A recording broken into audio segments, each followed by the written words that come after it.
Boa tarde, pessoal, tudo bem? Vocês estão me ouvindo bem? Sim, professor, estamos. Boa tarde. Tranquilo, boa tarde.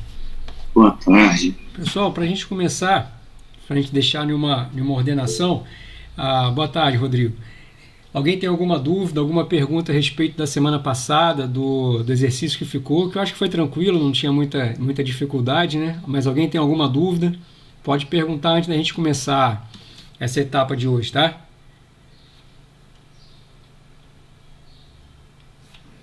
Só gostaria de comentar que o primeiro da primeira semana me deixou bem enrolado e aí eu não consegui entregar até hoje. Não tem problema não. Pois eu fiz um modelo artigo. Aham. Eduardo, não tem problema não. Eu vou deixar de vocês mais tempo aberto, né? Até porque a disciplina não fecha agora, vai fechar só ano que vem. Então essas aulas, essas primeiras semanas, eu ainda vou deixar aberta durante esse recesso, essas férias. Aí vocês podem ir mandando mais para frente se vocês se enrolarem. Só não deixa quem estiver ouvindo agora, né, não deixa acumular muito, porque vai acontecer mais ou menos igual estou fazendo na subsequente. O que eu estou fazendo lá? Eu deixei aberto durante um bom tempo lá as atividades, só que chega num determinado momento para eu poder fechar a nota, eu preciso fechar as entregas, né? Então, mais lá na frente isso vai acontecer. Agora não, agora vai ficar aberto por um prazo maior para vocês poderem fazer as outras de cálculo, que vocês estiverem fazendo que estiver mais puxado e aliviar vocês, certo? Não se preocupa não, Eduardo. Pode mandar semana que vem, mandar na outra semana. Ah, tá bom, obrigado. Então. Tranquilo? Mais alguma coisa, pessoal? Então vamos lá?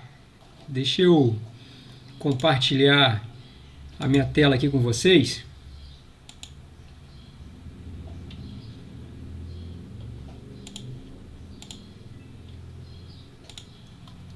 Vou compartilhar aqui para a gente poder começar. Vocês já estão visualizando a estrutura cristalina aqui da semana passada que eu coloquei agora? Sim, estamos. Então vamos lá. Pessoal, só para a gente se situar do que a gente falou semana passada e dar seguimento para a semana de hoje, para essa semana. Na semana passada, nosso assunto, a gente foi estrutura cristalina, né? A gente começou falando aqui de ordenação atômica, né? Estruturas ordenadas, desordenadas, e começamos a avaliar essas estruturas ordenadas, que é, por exemplo, o caso de materiais metálicos, alguns cerâmicos, alguns polímeros, certo? Falamos aqui, dedicamos um tempo bom a entender o que é uma rede cúbica simples, o que é uma rede cúbica de corpo centrado, né? E uma rede cúbica de face centrada. Aí o exercício que eu deixei para vocês era a respeito, por exemplo, de você calcular o fator de empacotamento, né, dessas estruturas. Falamos das características delas, falamos alguns pontos importantes delas. Só que o que a gente falou a respeito dessa estrutura, por exemplo, dessa daqui, ó, né, que é uma estrutura cúbica aqui de face centrada, né, meu computador está travando um pouco. Deixa eu ver se ele vai aqui. Essa estrutura, por exemplo, cúbica de face centrada, que a gente viu na semana passada, então tá simples, corpo centrado e face centrada, tudo que a gente falou delas era para uma estrutura que a gente chama de ideal, né? Ou aquela teórica, que ela acontece quando? Ela acontece quando você tem átomos todos iguais, né, com o mesmo raio, perfeitos, sem ausência ou acréscimo de átomo nenhum fora da posição. Tá? É uma estrutura completamente perfeita, como essa ordenação que a gente está vendo aqui. Ó. Essa ordenação aqui compacta do face centrado, ó, é uma estrutura ideal. Se vocês olharem os planos, estão todos perfeitos, não tem ausência de átomo, não tem átomo a mais, só tem um tipo de átomo. Tá? Isso não acontece aonde? Isso não acontece na prática. Te dar um exemplo, né, que a gente está falando que os metais são materiais cristalinos. Tem metal que se ordena cúbico de face centrada, como por exemplo alguns grãos na liga metálica lá do aço. Mas quando você olha para o aço, cobre, alumínio esses materiais, que são materiais cristalinos, que têm ordenação atômica, as coisas já mudam um pouco. Por quê, por exemplo? Porque você nunca vai ter a presença só de um átomo, por exemplo. Né? Quando a gente fala alumínio, você nunca vai encontrar dentro de uma chapa, de uma barra de alumínio, só átomo de alumínio. Não, o que você tem lá é uma liga à base de alumínio. Certo? Quando a gente fala, por exemplo, um fio de cobre, dá a entender que todo aquele material é o quê?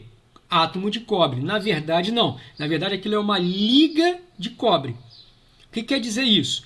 Quer dizer que a estrutura ordenada, a matriz que está formando aquele metal, aquela liga metálica, é o cobre. 99% do que está lá é cobre. Mas existem impurezas, existem falhas, defeitos. Essa estrutura ideal passa a ser real, certo? E é isso que nós vamos ver hoje. O que faz diferença de uma estrutura ideal ou teórica como essa para uma estrutura real e que, por exemplo, constitui uma liga metálica, tá? Nós vamos olhar então agora aqui estrutura cristalina real, mas toda a base é o que a gente viu na semana passada. Tá? Inclusive para a semana que vem, para outros assuntos que a gente vai ver adiante, a base é a teórica. E agora a gente vai fazer um acréscimo para entender na realidade como que isso ocorre, certo? Vamos entender o seguinte primeiro. Quando a gente fala de uma estrutura cristalina real, ou seja, uma liga metálica, por exemplo, nós precisamos introduzir nesse conceito que a gente viu na semana passada, pessoal, o que nós chamamos de defeitos cristalinos. Certo? Ou defeitos na estrutura cristalina. Existem vários tipos de defeitos. Aqui, por exemplo, eu coloquei 4 tipos. Né? Hoje nós vamos passar por 3 deles. Defeitos pontuais, defeitos lineares, defeitos planares, defeitos volumétricos. Tudo isso daqui são possibilidades de defeitos dentro de uma estrutura cristalina. Tá? Vamos olhar aqui primeiro, então, o que é um defeito pontual? Ao invés de ficar lendo slide, que eu já não gosto de fazer isso na sala, quanto mais aqui, vamos vir aqui direto em um exemplo prático. Tá? Essa imagem aqui é uma boa ilustração para vocês entenderem o que são defeitos pontuais. Vamos imaginar primeiro o seguinte, esquece todas essas marcações aqui. Ó. Esquece esse átomo azul, esquece esse átomo verde, né? Pega esse átomo aqui rosa, né? E vamos colocar ele nessa posição original, tá? Nessa posição dele aqui, ó. O que nós teríamos? Uma estrutura cristalina perfeita, sem falha nenhuma. Átomos ordenados, aqui seria uma estrutura cúbica simples, provavelmente, né? Átomos ordenados, todos seguindo uma sequência de ordenação, sem nenhuma falha. Então nós teríamos uma matriz ordenada aqui de um átomo X qualquer. Né? O que é quando a gente fala matriz? Aí nós estamos falando do átomo que está montando a estrutura cristalina. Esse átomo rosa que vocês estão vendo aí é o átomo da matriz, ou seja, ele está montando a estrutura cristalina dentro desse material. Né? Por exemplo, poderia ser um átomo de ferro. Então aqui a matriz seria o átomo de ferro montando aí essa estrutura cristalina. Mas se você começar a observar para a imagem completa, você vai observar que aqui, ó, aonde deveria ser um espaço vazio, que nós chamamos na semana passada de intertício, como esse daqui, ó, o que a gente tem aqui nesse espaço vazio? Um átomo azul aqui diferente, um átomo de cobre, por exemplo, né, um átomo de enxofre, qualquer outro átomo, que é diferente desse átomo da matriz, da ordenação, e está ocupando o intertício. Então isso daqui, pessoal, é um defeito da estrutura. Por que é um defeito? Porque não é um átomo da estrutura cristalina que está respeitando a ordenação. É um átomo que não é da estrutura, é uma impureza e que está no intertício. Nós chamamos isso então de impureza intersticial. Certo? É um defeito. É um defeito pontual. Por quê? Porque é um defeito gerado por um átomo, por um ponto de átomo. A mesma coisa que acontece com uma ressalva para esse camarada aqui. Ó.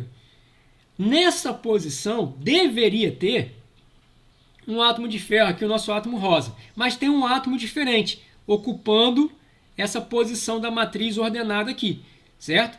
Isso daqui também é um defeito, é uma impureza, porque é um átomo diferente da estrutura ordenada, tá? Esse átomo aqui, ó, ele está substituindo o átomo da matriz ordenada.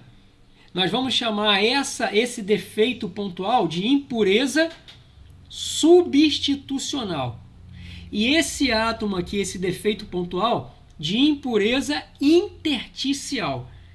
Isso daqui, pessoal, acontece em centenas e milhares dentro de uma estrutura real, certo? Átomos que são diferentes da estrutura ordenada e que substituem o átomo da estrutura ordenada ou ocupam o interstício. São impurezas. Impurezas intersticiais ou impurezas substitucionais. Se você pegar aí o fio de cobre que está chegando na sua casa, é uma liga de cobre, aonde os átomos ordenados são átomos de cobre. E no interior dessa liga aí, até pelo processo de fabricação dela, tem nela impurezas intersticiais e impurezas substitucionais. Tem nela também, pessoal, por exemplo, vacância ou lacuna. O que é isso? É onde deveria ter um átomo da estrutura ordenada, mas não tem, está faltando, tem ausência de um átomo. Isso é uma vacância. Também é um defeito pontual, gerado por quem? Pela ausência de um átomo, de um ponto de átomo. Certo? Já temos aqui 3. Esse átomo daqui, ó, ele pode ter sofrido uma difusão atômica. O que é isso? É uma movimentação. O material lá, se for um cobre, por exemplo, aqueceu, a vibração no interior da estrutura atômica entre os átomos aumentou e ele sofreu uma movimentação. E veio para cá, por exemplo. Ó. Aí, se você observar, esse átomo aqui, ó, está ocupando o interstício. Né? Ele era um átomo que deveria estar ordenado, mas ele veio parar em um interstício, onde deveria ser um espaço vazio da estrutura. Aí nós chamamos isso de autointersticial. É uma impureza ou um defeito autointersticial. O que é isso? É um átomo da própria matriz ordenada que migrou para o interstício. Tudo isso que a gente viu aqui são exemplos de defeitos pontuais gerados por um átomo só, certo? A movimentação, o acréscimo ou ausência de um átomo já gera esse defeito. E esse tipo de defeito, eu costumo focar bem nele, por quê? Porque para você entender, por exemplo, o que é um aço, você tem que entender isso daqui, ó. Principalmente esse defeito aqui, ó, essa impureza intersticial. Toda a base de entendimento de como se produz, fabrica, que é o exercício, a atividade de vocês dessa semana, o aço, uma liga metálica que nós chamamos de aço, a base de átomos de ferro e carbono, está constituída em cima desse defeito intersticial aqui. De que sentido? Deixa eu ver se já está nesse slide aqui, que aí já fica mais fácil de eu... Deixa eu pular esses daqui e eu já volto para mostrar a vocês. Aqui, por exemplo, ó, mostra uma célula unitária, né? De que tipo? Olha o átomo centrado na célula, ó, e átomos no vértice. Cúbica de corpo centrado, certo? E olha aqui, ó, tem um átomo aqui, ó. Esse átomo é diferente do átomo da ordenação da matriz, né? É uma impureza e está ocupando o quê? Um interstício. Então é uma impureza intersticial, certo? Esse caso aqui é exatamente o que acontece aonde? No aço. O que é o aço, pessoal? Da forma mais simples possível e mais básica possível. Aço é uma liga à base de ferro e carbono, aonde a estrutura ordenada dos átomos nessa liga metálica é quem? É o átomo de ferro. E a impureza é essa impureza intersticialzinha que vocês estão vendo aqui, ó, que é o carbono, que é adicionado lá no processo siderúrgico. Desde o processo de fabricação, o carbono já entra nessa estrutura, junto com a liga, com o átomo de ferro, e constrói exatamente isso que vocês estão vendo aqui, ó. uma matriz ordenada à base de átomos de ferro com uma impureza intersticial, que é o carbono.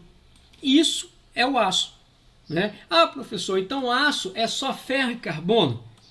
Aço carbono, aço comum, né? Sim. Aço que a gente vê, por exemplo, em construção civil, né? Em aplicações mais simples do cotidiano nosso. Esses aços, essas chapas, essas barras mais comuns, são aço carbono, que é basicamente o que? Ferro e carbono, além de outras impurezas que não influenciam muito. Mas o conceito básico dela, até para definir as propriedades, é o ferro e o carbono. Uma matriz ordenada de ferro com impurezas intersticiais de carbono. Quando vocês ouvem falar, por exemplo, comprei uma barra de aço 1020. O que é esse 1020? O 10 está dizendo que é um aço comum, é um aço à base só de ferro e carbono. E o 20 é o teor de carbono dividido por 100. Então esse aço comum, né, é um aço simples com 0,2% de carbono. Ou seja, é uma liga metálica aonde a estrutura ordenada são átomos de ferro, certo? E ele possui como impureza intersticial 0,2% de carbono, ocupando esses interstícios. Aí, pessoal, aquele conceito teórico que a gente viu já começa a ser quebrado um pouco, até o fator de empacotamento, né? Porque lá nós vimos que tinha apenas átomos da ordenação. Essas impurezas já não eram contadas. Agora sim, ela já começa a ser contada e aquele fator de empacotamento passa a ser somente teórico. Na aplicação prática, nós temos que considerar esses detalhes, certo? Alguma dúvida até aqui, pessoal? Todo mundo entendeu o que são os defeitos pontuais e principalmente essa impureza intersticial? Se eu tiver alguma dúvida, pode falar que eu vou parar para vocês fazerem algum comentário até aqui.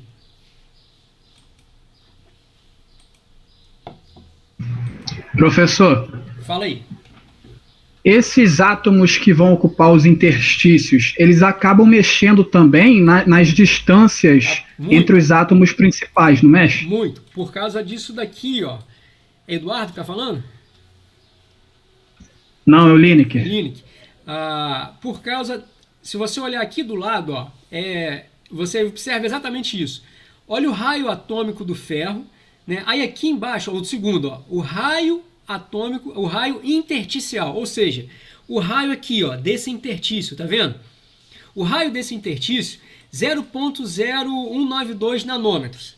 E o raio do carbono, 0,7 nanômetros. Ou seja, isso que eu estou fazendo aqui é só uma ilustração, né, para vocês entenderem. Mas o raio do carbono, ele é o quê? Maior do que o interstício. Então, na verdade, para esse carbono ocupar esse espaço aqui, o que ele teve que fazer com esses átomos em volta? Ele teve que afastar. Ele vai distorcer toda essa rede aqui em volta. Toda essa rede cristalina que estava ordenada vai ficar toda distorcida. Esse interstício vai diminuir, esse daqui vai diminuir, esse átomo vai se deslocar, ele vai mexer nessa estrutura em volta todinha. No entanto, que você não vai ter um outro átomo de carbono aqui colado nele, só vai ter um outro átomo de carbono afastado, certo? Então ele mexe muito na estrutura. Esse é um dos motivos. Pega isso para vocês já terem algo prático na vida de vocês em relação a esse assunto. Esse é um dos motivos pelo qual você aumentar o teor de carbono no aço, aumenta a resistência mecânica dele. Por exemplo, eu falei do aço 1020, ele tem 0,2% de carbono. Outro aço comum, 1080. Ele é um aço carbono, por causa do 10, e o 80 diz que ele tem 0,8. Então ele tem mais carbono, tem 0,8% de carbono. E o 1020 tem 0,2%. O 1020 é um aço muito macio, muito dúctil, se deforma com facilidade. O 1080 ele já tem mais resistência mecânica. Ele precisa de uma solicitação, um esforço maior para se deformar. Um dos motivos é o quê? É exatamente isso daqui, ó. Quanto mais carbono você coloca na estrutura, mais ele vai distorcer a estrutura. Aí como que uma liga de aço se deforma? Esses planos aqui, ó, que vocês estão vendo, ó, esse plano e esse plano, eles têm que deslizar um sobre o outro. Aí se isso daqui está tudo distorcido, né? Vou mostrar a vocês aqui na frente, ó, depois eu vou voltar isso tudo. Ó, exatamente aqui. Ó. É assim que uma estrutura se deforma. Ó. As ligações vão rompendo e os planos vão deslizando uns sobre os outros. Tá vendo? Ó? Aqui já rompeu uma ligação, esse plano deslizou para cá, esse para cá. Então os planos atômicos vão deslizando um sobre o outro para poder gerar a deformação.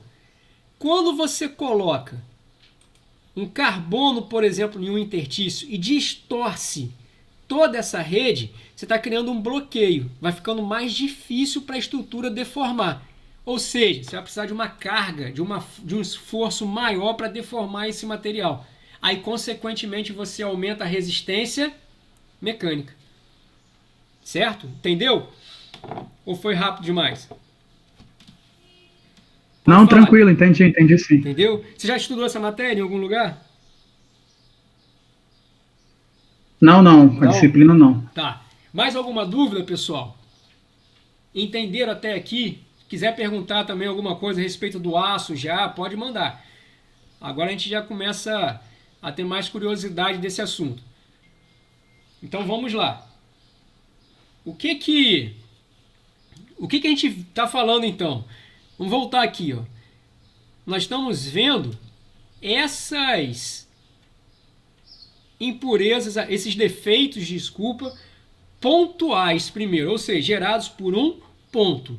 Muito importante para essa semana e para as outras, essa impureza intersticial, porque se trata exatamente do caso da estrutura de ferro com impurezas intersticiais de carbono que monta e que constrói, por exemplo, uma liga metálica muito usada, que é o aço, e que a gente vai falar muito nas próximas semanas, certo? A gente pode calcular a concentração desses defeitos. Aqui tá cobrindo aqui, eu vou ter que sair aqui da tela maior. A gente pode calcular a concentração desses defeitos, né? Através dessa equaçãozinha aqui, ó, que eu vou deixar registrada para vocês. Não vou ficar aqui falando termo por termo, né? Mas a concentração dos defeitos depende, pessoal, está diretamente relacionado com a temperatura. Ou seja, quanto maior a temperatura, maior é a concentração de defeitos pontuais, de lacunas, por exemplo, em uma estrutura metálica ou uma estrutura cristalina. Porque quando você aumenta a temperatura, você está, na verdade, aumentando dentro da estrutura a energia fornecida para ela. Quando ela começa a acumular energia, né, a energia térmica, o que vai acontecer nessa estrutura? Você vai aumentar a vibração dos átomos e, consequentemente, aumentar o que a gente chama de difusão atômica. Que é o quê? Que é a movimentação de átomos em uma estrutura sólida. Então, quando a gente fala que na estrutura sólida os átomos estão ligados, né, não quer dizer que eles não se movimentem. Eles só se movimentam menos e com mais dificuldade do que no estado líquido ou gasoso.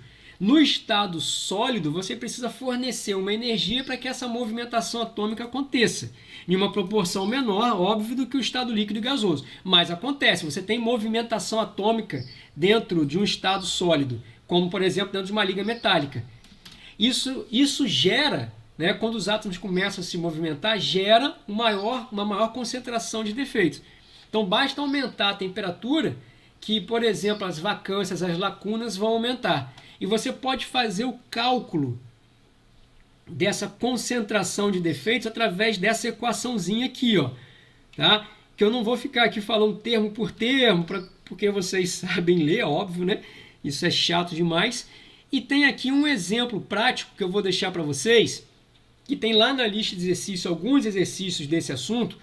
Eu deixei um exemplo onde eu construí certinho para vocês aqui, ó. Eu te dei um exemplo aqui, a construção, né, a concentração de vacâncias, né, em uma liga de cobre a 200 graus e a 1080 graus.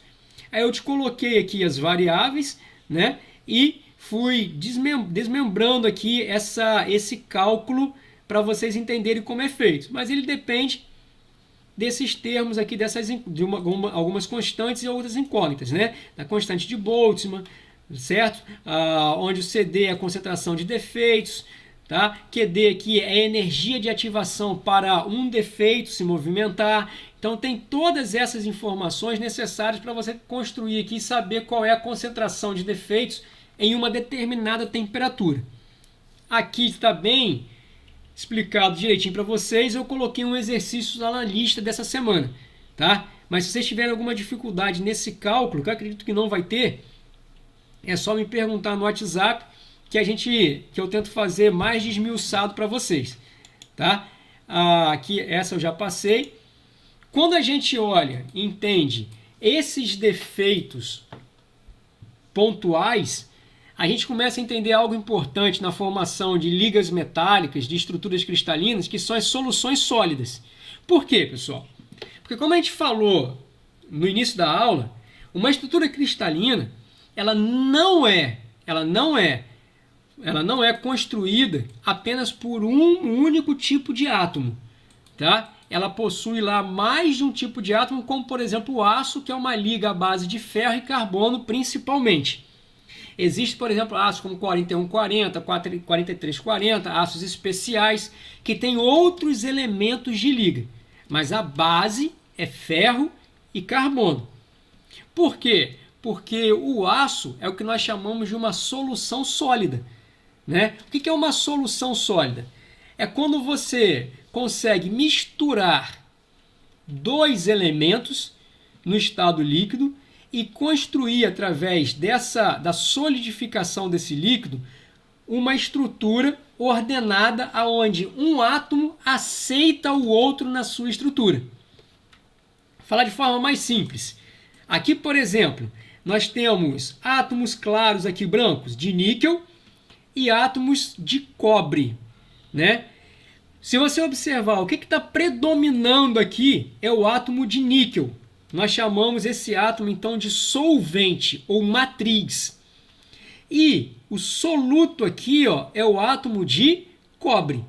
Mas isso daqui, se você observar bem, é uma estrutura cristalina, aonde você tem uma matriz de níquel, que é quem está em maior quantidade, e ela está aceitando aqui dentro dela átomos de cobre, ou seja, solvente e soluto, certo? Mas isso daqui se originou aonde? Se originou no estado líquido, aonde já no estado líquido, esses dois átomos aqui, eles tinham uma afinidade. E quando solidificou, possibilitou o quê? Essa estrutura cristalina que vocês estão vendo. Aí se você considerar aqui que a estrutura cristalina, a matriz, é o níquel, você vai ter que considerar o cobre, então, como a impureza, certo? E nesse caso, galera, é uma impureza o quê? Olha o que ela está fazendo, ó, substituindo o átomo da matriz, ou seja, é uma impureza substitucional. Vamos devagar. Então essa é uma estrutura ordenada, aonde o átomo predominante aqui, ordenado, a matriz, é o níquel. E o soluto está na posição substitucional, ou seja, é uma impureza substitucional. Isso aqui é o que nós chamamos de solução sólida substitucional. Aço, por exemplo, ferro e carbono, é uma solução sólida, porém é uma solução sólida intersticial. Por quê? Simples. Porque a impureza, que é o carbono, não está substituindo o átomo de ferro, está no interstício, certo? São as duas possibilidades de soluções sólidas. A solução sólida pode ser substitucional ou intersticial, tá? O que define se vai ser substitucional ou se vai ser intersticial? O que define para onde que essa impureza vai? Por exemplo, o que definiu que o carbono iria para o intertício da estrutura de átomo de ferro. E o que definiu aqui que o cobre foi para a substituição do átomo de níquel e não para o intertício. Não é o ser humano, né? Não é a mão humana, vamos dizer assim, que vai determinar isso. O que determina isso são alguns parâmetros, né? Por exemplo, que nós chamamos de regra de Helmholtz, né? Eu nunca sei pronunciar esse cara. Quesitos como raio atômico, né? A tipo de estrutura cristalina, a eletronegatividade, a valência, ou seja, parâmetros físicos e químicos, tá? Esses parâmetros aqui é quem vão determinar se eu vou ter uma solução sólida substitucional ou uma solução sólida intersticial. Mas independente de qual você tenha formado, o que você tem que entender é o seguinte: é uma estrutura cristalina e ordenada, mas que é real, ou seja, tem impurezas, que podem ser substitucionais ou podem ser intersticiais, certo? Quem vai definir isso são parâmetros físicos e químicos, certo? Aqui está a difusão, como eu falei com vocês, ó, que é a movimentação atômica no estado sólido, que acontece em função de tempo e temperatura. Mas quanto maior a temperatura, maior a difusão, maior a solubilidade entre dois tipos de átomos, tá? Aqui tem algumas explicações rápidas que estão lá na folha, lá no PDF que eu deixei para vocês, bem teórica, a respeito de difusão. E esse ponto aqui agora, galera, esse segundo ponto, vamos mais devagar agora, que a gente vai fazer o seguinte: a gente vai sair agora da possibilidade de apenas um átomo gerar um defeito. O que nós vamos fazer agora? Nós vamos observar aqui embaixo, ó, mais de um átomo, na verdade, uma linha ou um plano de átomos gerando um defeito. Se você pegar aqui bidimensionalmente essa imagem, é uma estrutura ordenada. Mas se você observar a partir desse vetor aqui, ó, eu tenho uma linha de átomos a mais, que não tem nessa parte de baixo, certo? Ou se você olhar em 3D, você vai ter um plano de átomo a mais que não tem nessa parte inferior. Se você dividir essa estrutura aqui em parte superior e em parte inferior, você tem um plano ou uma linha de átomos a mais nessa parte superior.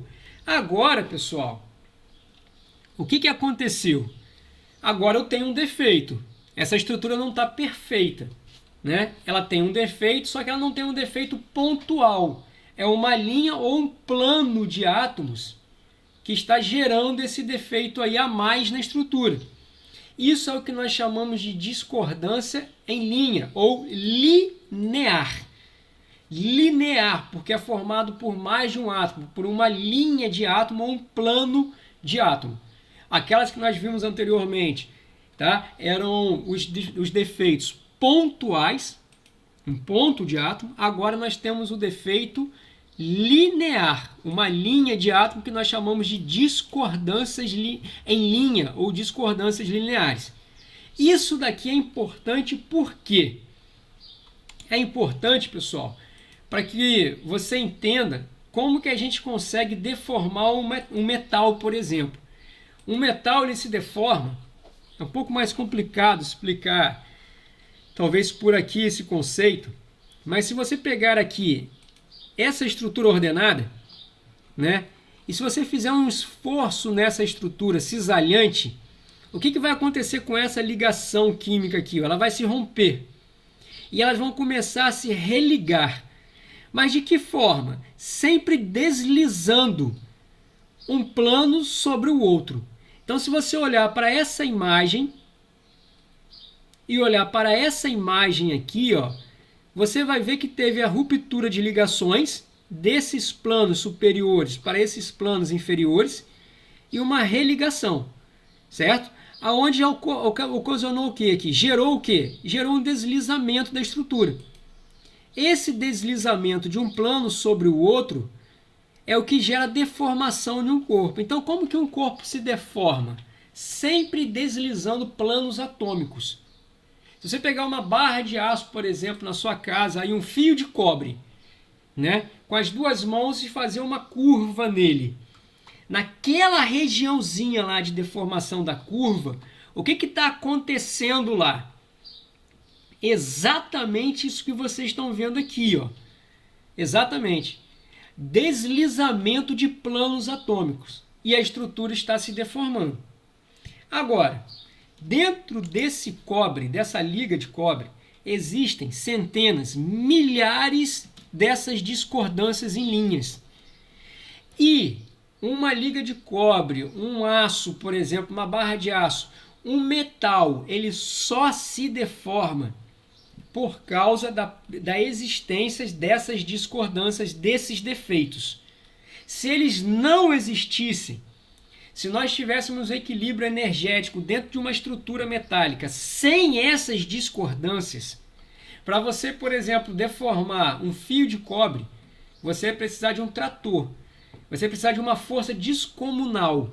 Então nós só conseguimos realmente gerar deformação nos metais com a carga que nós usamos hoje, com o esforço que nós usamos hoje, por causa dessas discordâncias, que tendem a aumentar e se deslocar sempre para a região de deformação. Então, se elas não existissem, você não teria possibilidade de deformar com tanta facilidade um metal, né? Mesmo que um fio de cobre na sua casa, como a gente tem hoje. Certo? Isso só é possível através da existência dessas discordâncias. E à medida que o material vai se deformando, tá? Elas vão migrando, gerando essas discordâncias, ó, e elas vão migrando para a região de deformação.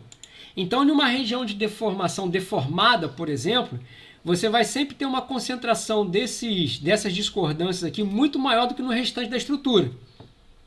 E quando elas começam a se concentrar, elas geram, por exemplo, também o que a gente chama de encruamento, né? Se você pegar um fio de cobre e deformá-lo, uma barra de aço, né? E deformá-lo com a mão, você vai aplicar lá uma força X, lá, um esforço X.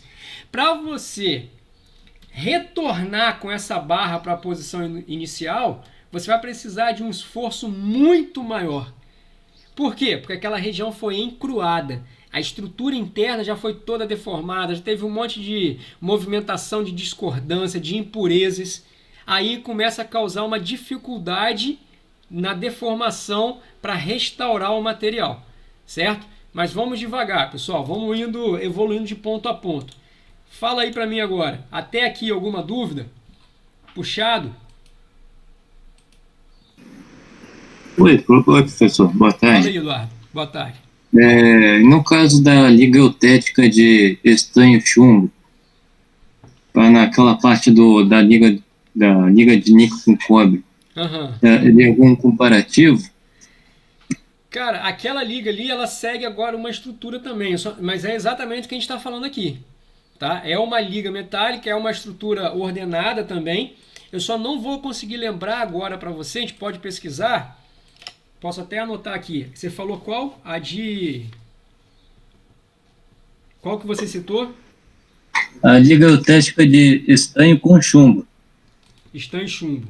Tá, eu vou... Eu falei eutético porque é quando está na proporção que consegue diminuir o ponto de fusão. Isso, a gente vai ver um pouco disso mais para frente.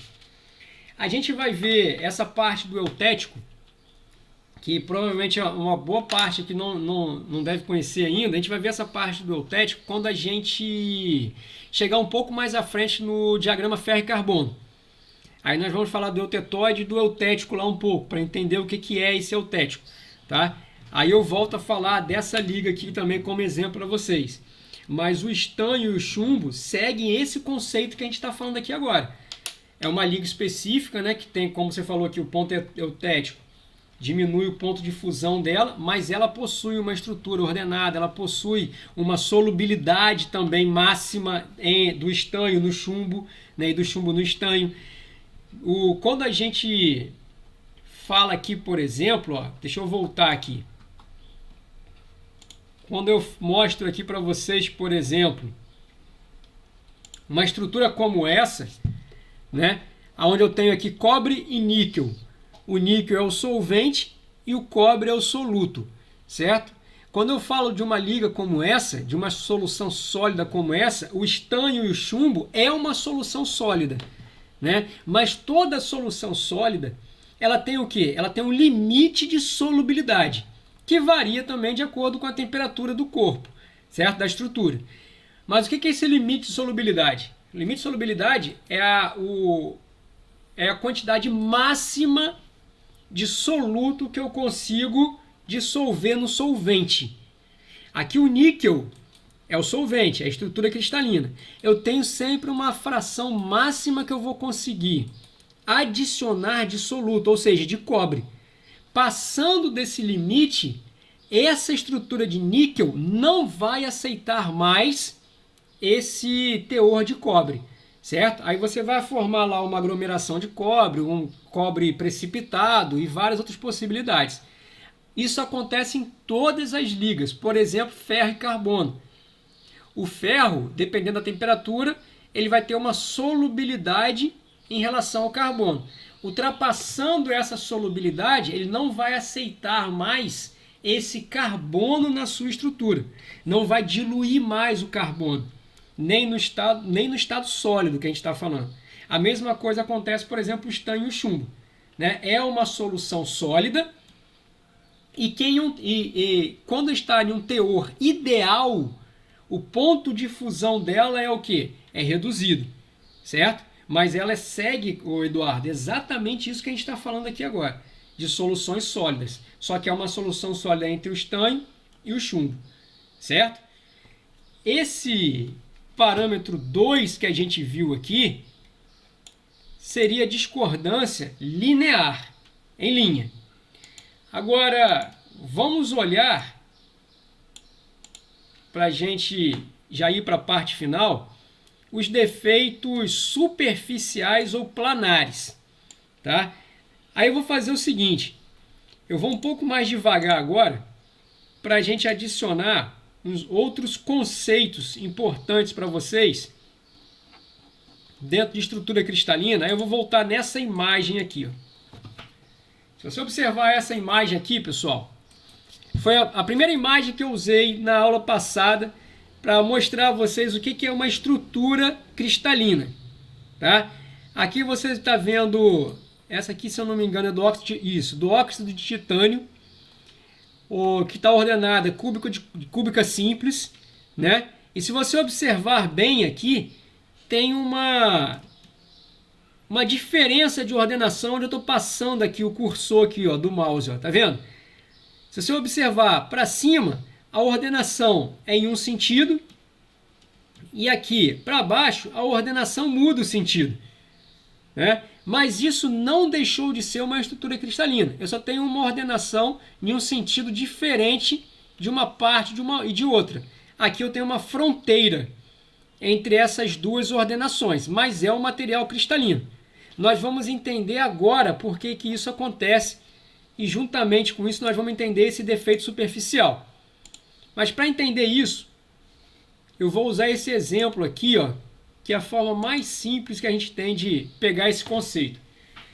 Nós vamos imaginar o seguinte, eu tenho uma solução sólida, líquida, tá? Aqui, por exemplo, chumbo e estanho líquido, fundido aqui nessa estrutura. E eu vou começar a resfriar essa liga, essa solução sólida. Então, o que está sendo formado dentro desse líquido aqui, ó? São núcleos ordenados. São estruturas ordenadas. Aqui em volta, galera, o que eu tenho? Líquido. E esses pontos que vocês estão vendo aqui dentro são núcleos ordenados. É o que a gente chama de etapa de nucleação. O metal se solidifica exatamente dessa forma. Ele está no estado líquido, lá na siderúrgica, por exemplo, o aço, né? Ou qualquer outro liga metálica, nenhum processo metalúrgico, e ele começa a ser resfriado, perder calor. Então vai começar a se formar no interior dele esses núcleos que vocês estão vendo, que já são o quê? Estruturas ordenadas. E esse restante aqui ainda é líquido, não tem ordenação nenhuma. À medida que o tempo vai passando, olha o que vai acontecendo com essa parte sólida e ordenada. Ela vai aumentando de tamanho, ou seja, outros átomos foram se ordenando aqui em volta e solidificando também. Então você está tendo uma ordenação aqui, outra aqui, outra aqui, aqui, aqui, vários núcleos crescendo. Isso se chama crescimento de grão. E aqui continua líquido. À medida que o tempo vai passando, a temperatura vai diminuindo, a ordenação atômica vai aumentando e o líquido vai diminuindo, até que toda a estrutura fica no estado sólido, como vocês estão vendo aqui no final do processo. Só que o que acontece aqui, galera? Acontece que você não tem só uma ordenação. Você tem vários núcleos ordenados que foram crescendo em direções diferentes. E formou uma estrutura ordenada, vamos dizer assim, dividida em várias partes. Certo? Mas todas elas têm ordenação, não são amorfas, não são desordenadas. A diferença é que essa estrutura aqui, por exemplo, cresceu nessa ordenação, essa nessa daqui, em ordenações diferentes. Se você pegar um diamante, por exemplo, o diamante é uma estrutura cristalina, à base de carbono.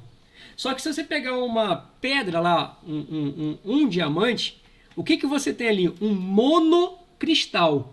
Ou seja, toda aquela estrutura do diamante está seguindo uma ordenação. Certo? Aqui, o que eu tenho? Uma estrutura policristalina. Quer dizer o que é isso? Que eu tenho vários cristais formando essa estrutura ordenada. Vários monocristais formando essa estrutura ordenada. As ligas metálicas, por exemplo, não são como o diamante, uma única ordenação. São como essa estrutura aqui, ó. Várias pequenas ordenações montando toda a estrutura. Certo? Isso que vocês estão vendo, essa linha que vocês estão vendo aqui, ó, que eu estou passando o mouse por cima, o que é essa linha? Essa linha aqui, galera, é exatamente o quê? O encontro dessa ordenação com essa ordenação daqui, ó. Certo? Quando elas se encontram, formam essas fronteiras, que nós chamamos de contorno de grão. Cada estrutura dessa é um grão, e aqui eu tenho contorno de grão. Olhando em 3D, seria mais ou menos isso. Ó. Aqui seria um grão em 3D, né? Vamos olhar aqui em 3 dimensões. Aqui outro grão e o encontro deles. Pessoal, isso daqui é um defeito. Isso aqui é o que nós chamamos de defeito superficial ou defeito de fronteira. Certo? É considerado um defeito porque não é nem essa ordenação e nem essa ordenação. É apenas uma região de encontro entre essas duas ordenações. Certo? Me diz aí, vocês conseguiram entender aqui o que é esse defeito superficial ou esse contorno de grão? Tranquilo, galera? Tranquilo, professor. Tranquilo? Você quer ver uma coisa? Vamos olhar aqui agora então, para a gente já ir para a parte final. Isso aqui é uma ilustração, né? Vamos olhar aqui embaixo. Eu vou mostrar a vocês aqui agora uma imagem real de um aço. Tá? Uma imagem real aqui, por exemplo, aqui, ó. Esquece, isso aqui é tudo imagem de microscópio da estrutura interna de aço. Né? Se você olhar para essa primeira aqui e esquecer o resto, você consegue observar bem, ó, os grãos. Aí tem grão diferente, mais escuro e mais claro. Depois vocês vão entender isso nas próximas aulas. E você consegue observar as linhas, ó, que são o quê? Contornos de grão, que são defeitos, certo? Se você pegar, por exemplo, vou te usar aqui um caso prático para a gente poder finalizar essa parte. Se você pegar, por exemplo, um aço inoxidável, por que ele é considerado um aço complicado no processo de soldagem? Né? Porque o aço inoxidável é uma liga à base de ferro e carbono que tem outros elementos, como, por exemplo, o cromo, que aumenta a resistência à corrosão a altas temperaturas. O cromo está onde? O cromo está dissolvido em toda a estrutura do aço inoxidável. Só que o processo de soldagem, ele acontece através de quê? Através de fusão, né? Aumenta a temperatura da estrutura. Aí quando aumenta a temperatura da estrutura, o que vai acontecer dentro dessa estrutura? Vibração atômica. Os átomos vão começar a vibrar e se movimentar por difusão. Esse átomo de cromo, ele começa a vir para cima desses contornos de grãos aqui que vocês estão vendo, ó, que são defeitos, considerados defeitos, né? Por que isso acontece? Porque eles são concentradores de energia. Então, como o cromo está de fora do equilíbrio dele, ele vai começar a migrar para essa região. E o carbono também. Aí o carbono e o cromo aqui em cima, ele forma uma solução chamada carbeto de cromo, que é extremamente frágil, extremamente quebradiço, vamos dizer assim. Aí você acabou o processo de soldagem, terminou o processo de soldagem, não faz lá, por exemplo, um pós-aquecimento, né? Já resfria rápido esse corpo, coloca ele para trabalhar e ele vai receber um impacto. Cara, quando o aço inoxidável, que foi soldado, e não passou, por exemplo, pós-aquecimento, pelo processo correto, e ele sofre um impacto, ele tem na estrutura dele esse carbeto de cromo, ele está fragilizado. Então aquele impacto que ele recebeu, que ele suportaria em uma condição normal, mas como essas regiões aqui estão cheias de carbeto de cromo fragilizado, eles vão fazer o quê? Eles vão fraturar e vão desenvolver trinca. Aí vai causar um acidente e a catástrofe que muitas vezes acontece num aço inoxidável soldado, né? Isso tudo é alteração de propriedade mecânica por motivo quê? De estrutura atômica. Como, por exemplo, o carbono influenciando a resistência mecânica do aço, o cromo, né, influenciando o processo de soldagem, fragilizando, é tudo influência da estrutura atômica nas propriedades mecânicas, certo? Então está tudo relacionado uma coisa com a outra. A gente vai aumentando o grau de informação à medida que a gente vai avançando, certo? Eu acho que eu separei para vocês hoje aqui o conceito, né, base desses 3 tipos de impureza para vocês começarem a entender o que é isso daqui, ó, uma estrutura cristalina real, e começar a entender principalmente o que é esse camarada aqui, ó, o aço, que é uma estrutura atômica, né, ordenada de átomos de ferro com impurezas intersticiais de carbono. Para quê? Para nas próximas aulas a gente começar a se aprofundar nisso, certo? A atividade dessa semana de vocês é desenvolver alguns cálculos de concentração de defeito utilizando essa equaçãozinha aqui simples e também já começar a pesquisar agora a rota de produção do aço, que eu não vou desenvolvê-la por causa de tempo e que é um processo simples de você pesquisar e entender, né? É a sua primeira parte da atividade dessa semana. Porque agora você já, quando você começar a olhar o processo siderúrgico e começar a observar o cara lá adicionando minério de ferro, né, adicionando coque, aí você já vai começar a entender o que vai chegar no final. O que vai chegar no final são estruturas como essa, ordenadas atomicamente, formando lá as ligas metálicas, os tarugos, certo? Pessoal, dúvida?